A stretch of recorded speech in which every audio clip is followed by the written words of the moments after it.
Election declare થયા પછી total જે જિલ્લાના 603 વેપન્સ છે, વેપન લાયસન્સ હોલ્ડર્સ, એ તમામે તમામ 100% વેપન ડિપોઝિશન કમ્પ્લીટ કરી દેવામાં આવ્યું છે 3 દિવસની અંદર.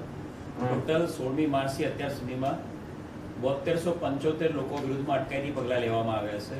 આ અટકાયતી પગલાં જેના વિરુદ્ધમાં લેવામાં આવ્યા છે એમાં જિલ્લાના સક્રિય બુટલેગરો, સક્રિય પ્રોહી બુટલેગર, જુગાર બુટલેગર, એની સાથે સાથે જિલ્લાના સક્રિય હિસ્ટ્રી શીટર, સક્રિય ગુનેગારો, major crime register MCR card ધારકો, આ તમામનો સમાવેશ થાય છે. જે ઉપરાંત NDPSના ગુનાના છેલ્લા 10 વર્ષના આરોપીઓ, સાથે સાથે 2 થી વધુ પ્રોપર્ટી ઓફેન્ડર્સ છે, પ્રોપર્ટી ઓફેન્સ કરેલા લોકો, એ તમામનો સમાવેશ થાય છે.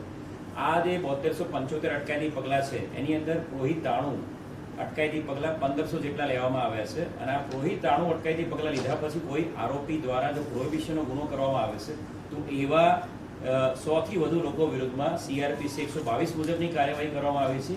અને કલેક્ટર સાહેબના માર્ગદર્શનમાં એમાંથી એક આરોપીને CRPC 122 પ્રોહી 93ના અટકાયતી પગલાંના ભંગ બદલ જેલ હવાલે પણ કરવામાં આવ્યો છે. જે આખા રાજ્યમાં કદાચ પહેલો કિસ્સો ઇલેક્શન દરમિયાન છે જેમાં CRPC 122 મુજબ પ્રોહી 93ના ભંગ બદલ એક્ઝિક્યુટિવ મેજિસ્ટ્રેટ દ્વારા જે તે આરોપીને 20 દિવસ જેલની સજા કરવામાં આવી છે. આ ઉપરાંત જિલ્લાને બાઉન્ડ્રીમાં દમણ અને સેલવાસ યુનિયન ટેરેટરી અને સાથે સાથે નાસિક, પાલઘર છે. તો 7 થી વધુ બોર્ડર કોન્ફરન્સ અલગ અલગ રેન્ક ઉપર, IG રેન્ક ઉપર, SP રેન્ક ઉપર, કલેક્ટર સાહેબના લેવલે, બધા લેવલે મિટિંગ્સ કરવામાં આવી છે. ખૂબ જ સ્મૂથ કોર્ડિનેશન બાઉન્ડ્રીના જે ડિસ્ટ્રિક્ટ છે અને યુનિયન ટેરેટરી સાથે થયેલું છે. 32 જેટલી ચેકપોસ્ટ સમગ્ર જિલ્લામાં કાર્યરત કરવામાં આવી છે. આ ચેકપોસ્ટ સેલવાસ, દમણ, નાસિક, પાલઘરથી કોઈપણ પ્રકારની ગેરકાયદેસર કે કોઈપણ ઇલીગલ મુવમેન્ટ થઈ રહી છે અને કોઈપણ NDPS કે પ્રોહિબિશનની મુવમેન્ટ થઈ રહી છે એના પર ચેક રાખી રહી છે.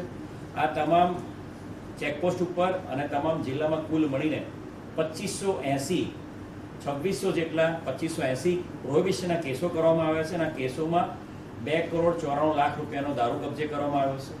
આની અંદર 60 જેટલા ક્વોલિટી કેસોનો સમાવેશ થાય છે. અને ચેકપોસ્ટ પર જો કાર્યવાહીની વાત કરીએ તો ચેકપોસ્ટ પર કુલ મળીને 780 પ્રોહિબિશનના કેસો કરવામાં આવ્યા છે. અને 200 થી વધુ ડ્રંક એન્ડ ડ્રાઈવના કેસો કરવામાં આવ્યા છે. નાસ્તા ફરતા આરોપીની વાત કરીએ તો જિલ્લાને ખૂબ મોટી સફળતા નાસ્તા ફરતા આરોપી પકડવામાં મળી છે. નાસ્તા ફરતા તથા લાલ સાઈથી દર્શાવેલા અને વોન્ટેડ એમ કુલ મળીને 87 વલસાડ જિલ્લાના આરોપી છેલ્લા 1 મહિનામાં 16મી માર્ચથી પકડવામાં સફળતા મળી છે. અને અન્ય જિલ્લાઓના અને અન્ય રાજ્યના પાલઘર, નાસિકના પણ 10 એમ કુલ 97 આરોપી વલસાડ જિલ્લા પોલીસને પકડવામાં સફળતા મળી છે. પેરોલ જમ્પ 2 આરોપીને પકડવામાં સફળતા મળી છે. એમાંથી એક આરોપી સુરત જિલ્લાનો જે 22 ગુનામાં સંડોવાયેલો આરોપી છે, એ જેને 4 ગુનાઓમાં સજા પડી છે એવા આરોપીને પકડવામાં સફળતા મળી છે.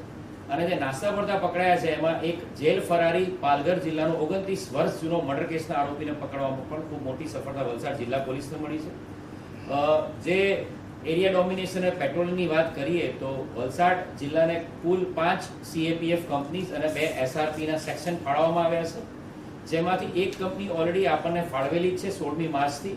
એ કંપની દ્વારા વલસાડ જિલ્લાના સમગ્ર પોલીસ સ્ટેશન વિસ્તારમાં એરિયા ડોમિનેશન અને ફૂટ પેટ્રોલિંગ કરવામાં આવી રહ્યું છે.